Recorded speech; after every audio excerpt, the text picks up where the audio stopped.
what way does an American enjoy a way of life that other countries do not have?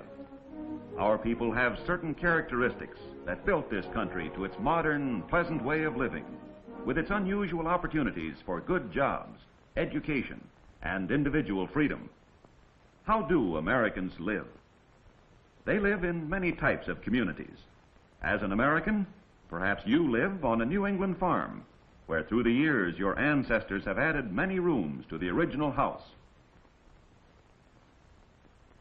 Or you live in a town like Salem, Massachusetts, that is rich in American folklore.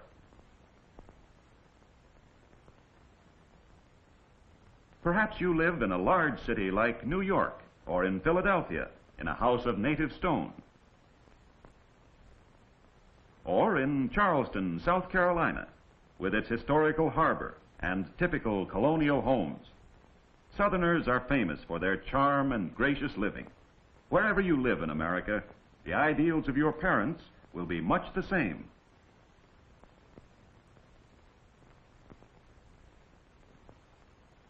You may live near Miami, Florida. Or you may live in our great Midwest. Or in the West, in Colorado Springs. Or Denver.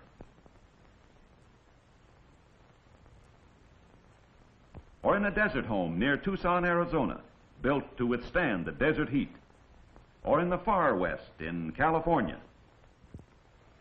This shady street in Laramie, Wyoming is typical of the way many of us live. The fact that we have so many types of land and climate tends to make us a tolerant people with many different interests and ideas. We grow the products of both hot and cold climates and are rich in natural resources like lumber, oil, and rare minerals. Thus, we are less dependent on other countries than most peoples of the world. Our country is divided into states with capitals like Helena, Montana. Here, much of the government is carried on according to the needs of that part of the country. Sacramento, California.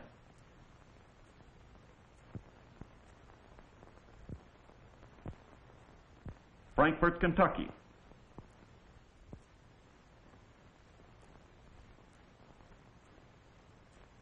Austin, Texas.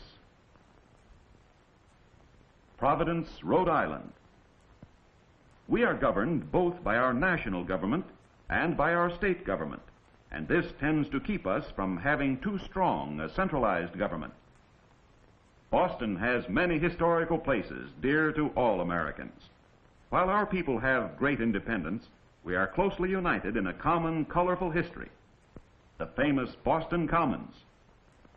Tourists from all over America visit Paul Revere's home.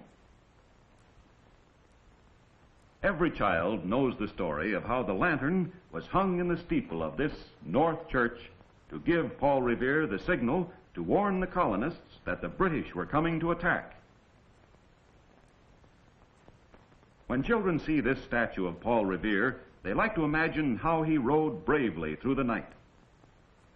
A teacher has taken her class to visit the beloved church and climb up into the famous steeple. But something that is very unusual in other countries is happening in the church courtyard. Men are discussing politics and saying what they think, an everyday scene in America. In many countries of the world, this scene could not occur. The right to speak freely is not enjoyed by all peoples of the world. Our great national parks, like Glacier Park, belong to all of us. Travelers from every state are inspired by the beauty of the mountain peaks. In America, there is a car for about every 4 people, so that many families take trips to different parts of the country. They learn to know their country and what the people in other states think and do. In Europe and the Orient, cars are great luxuries, and motor trips are not possible for the average family.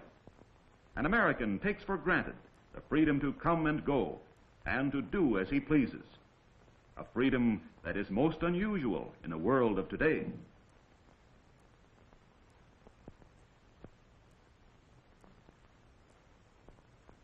Let's look in on a typical American family on a northwestern fruit farm and see how little Americans start out in life. It is Sunday, and the Kings plan to stay home and relax with their children. Terry, 7, Johnny, 4, and Paul, the baby. They make themselves comfortable around the sandpile, and everything seems happy and serene. But only for a moment. The Kings try at first to let their children work out their own problem. Terry and Johnny both want the same toy, a real fight. Mother scolds. When will these children learn to be kind and generous with each other, to give and take? Father comforts Johnny and tries to make Terry understand that the toy belongs to Johnny. Terry feels ashamed. He will have many growing up pains before he is an adult. From the time American children are very small, they are taught that each person should have consideration. American children are encouraged to think for themselves, to make good decisions.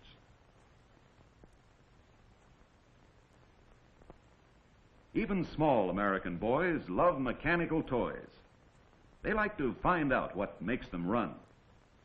Parents encourage this interest, and it's no wonder that we are a nation highly trained in mechanical skills. Paul tries again and again to make his truck run on the board. He is a small boy to be trying so hard, a typical American boy.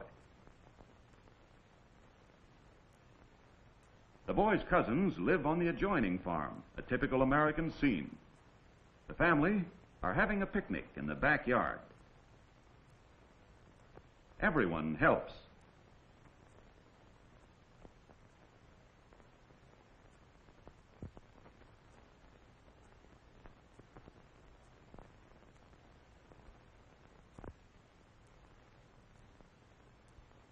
Brother and Ann quarrel over the potato chips.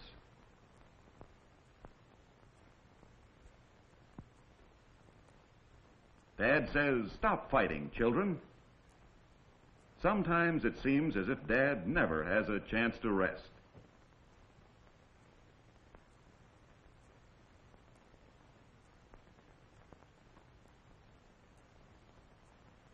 Sit up straight.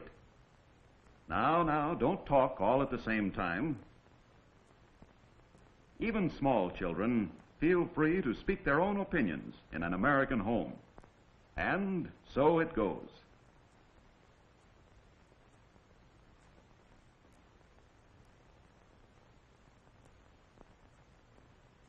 The Carrs have finished dinner and are trying out the new badminton court. Dad shows them how to hold the racket and serve the bird. It takes a lot of patience to bring up an American family, as each person has his or her own idea about how things should be done. Now try again, children. You'll do better next time. Mr. Carr is a typical American father and encourages his children in all their activities. Jimmy and Molly and Ann are having a lot of fun learning how the game should be played. That looks fine. Molly hits it very well. Father and Emily applaud.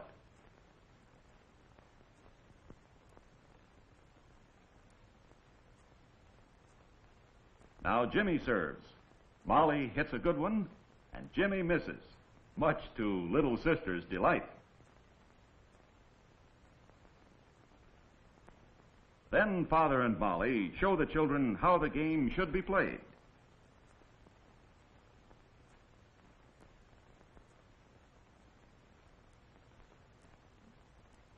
Another typical family situation.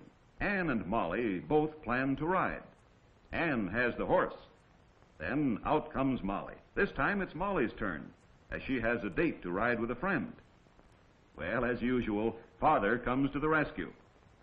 Life is made up of many small decisions.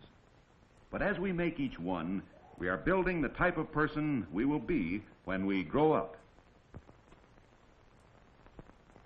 As the children grow up, many teachers take a hand in their bringing up. Patiently, they explain the lessons, teach them to think and act and meet their daily problems. to think things through by themselves. And now class is dismissed. Sometimes teachers have to scold, and the world seems discouraging. But it's all part of learning to think for yourself, to live the American way.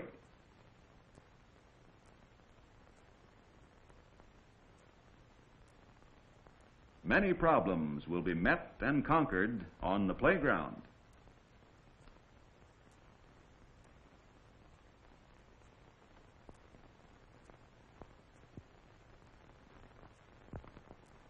But now to return to the Carrs. Mr. Carr is inspecting the orchard. Mother and Emily go along.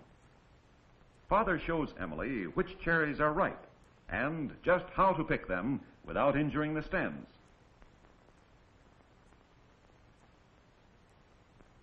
She wants to pick some herself. American parents try constantly to teach their children to do things for themselves, to be interested in what other people are doing, to take part in everything that goes on around them. Father walks over to the pickers. Something is wrong. They are including inferior fruit in their boxes. Mr. Carr's fruit will be judged by a few sample boxes. This will decide the price for the carload. He explains to the men the loss he will take if second-grade fruit is included. And now a touch of America. The men argue with their boss. They don't agree. And in America, every man has the right to speak out. Mr. Carr is patient. He likes his men to feel free to make suggestions, and he wants to know if they have a better idea. Finally, the trouble is straightened out, and the men laugh as they return to their work. Mr. Carr is fair, and the men like to work for him. Emily listens. She has complete confidence in her dad. She is used to hearing her father try to make good decisions and give every man a square deal. The same feeling of independence is found in any American industry. For example, building a house.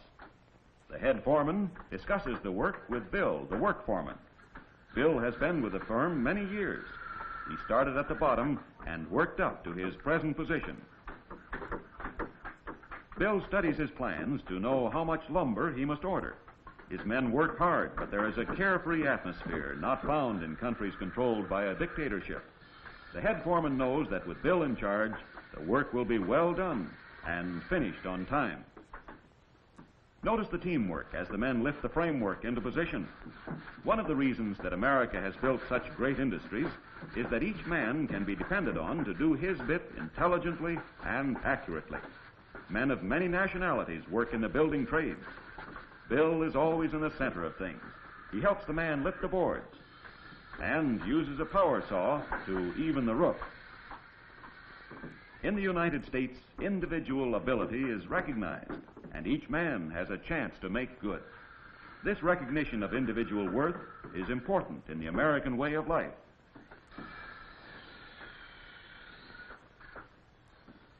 The work continues.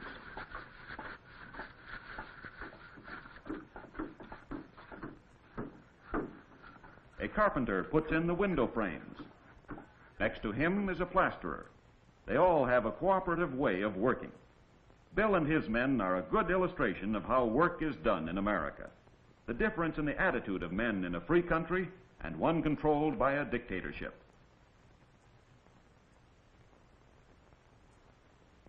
The same would be true of a group of harbor workers. As they wend their way home at night, they will say what they think with no fear of interference. It is hard to realize here that in some countries the people are afraid of their governments. The same freedom of speech would be true in this Pennsylvania steel plant, in this Texas oil industry, or in this South Carolina match factory. At this Long Beach Ford plant, notice the cars of the workmen. Workmen in foreign countries do not go to their jobs in cars, nor do they have such luxuries as electric stoves, washing machines, irons, radios, and television sets. We take these luxuries for granted, but more important is the chance we have to go further in our free public schools. The opportunities provided by our state universities, such as the University of Wyoming, are within the means of a great many of our families.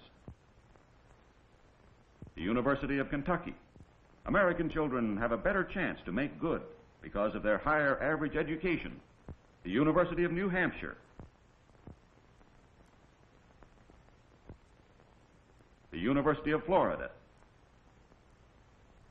We are indeed fortunate to have a chance to learn and think for ourselves, and not to be controlled by the state every minute of our lives. We also have private colleges like Dartmouth. The universities exist to train young people for service to their communities and country.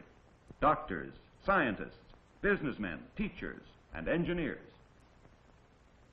In America, we like to go to church and can go to any church we please. A historical church in Charleston, South Carolina. A Presbyterian church in Wichita, Kansas. Freedom of religion is a great privilege. St. Patrick's Cathedral in New York. In an Indian village near Gallup, New Mexico, the church is the center of the life of the people, holding a dear place in their hearts. Near Gallup, there is a street fair, and on the merry-go-round is a good example of the many types of children that make America, the melting pot. Each little horse carries a precious burden. Children of many nationalities, Indians, English, Mexicans, Chinese, all fortunate children brought up in the freedom of our country.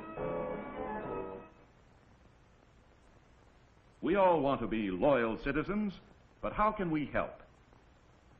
Watch these young people preparing for the high school commencement exercises. What can you do in your daily life to become a person good for America? Well, I believe that you are doing it now. If you were here with these high school boys, you would know how to pitch in and help. No one is telling these boys to work. They have learned that in America, it is necessary for each person to do his part, and to do it cheerfully, to be sincerely interested in the people around him. They already have the cooperation and independence that we saw in the men building the house.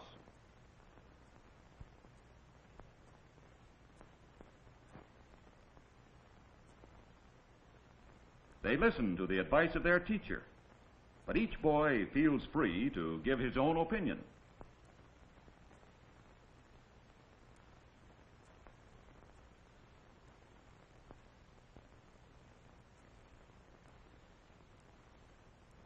Yes, they will tease and joke, but before the curtain rises, their work will be finished on time.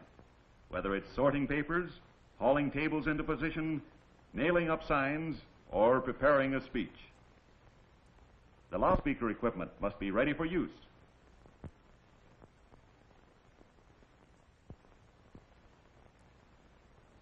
Rehearsal is over, and the young people hurry home to get ready for the big event tomorrow.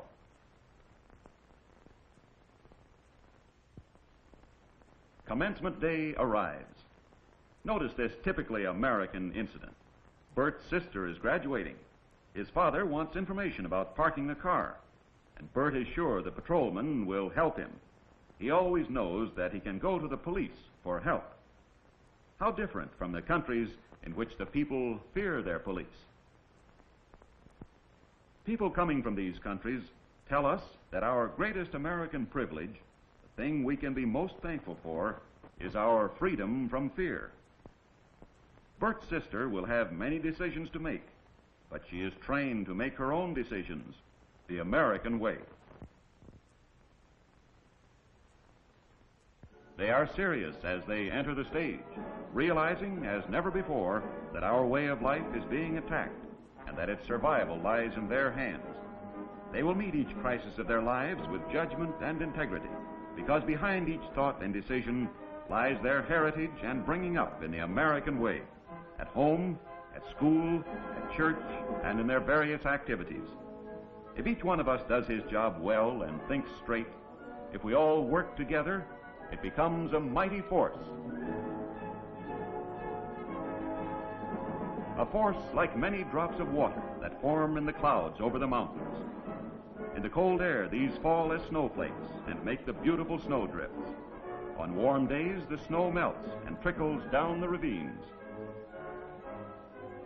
These small streams join until they become raging torrents, roaring down the mountainsides. Truly, the small drops of water, by uniting, have become a great force. On the west side of the divide, these rivers may flow into the Columbia River.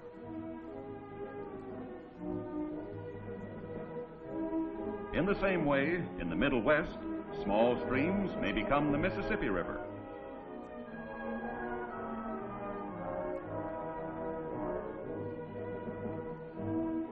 In the Far East, the Niagara River flows over the high cliffs to become Niagara Falls.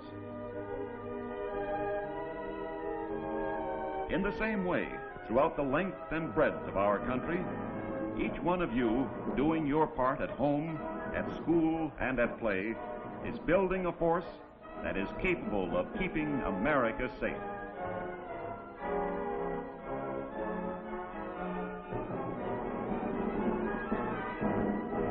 The great feeling of sympathy, understanding, and generosity toward our fellow man that is America, and the determination to work and fight for this ideal will keep America a bulwark of freedom for the peoples in all parts of the world.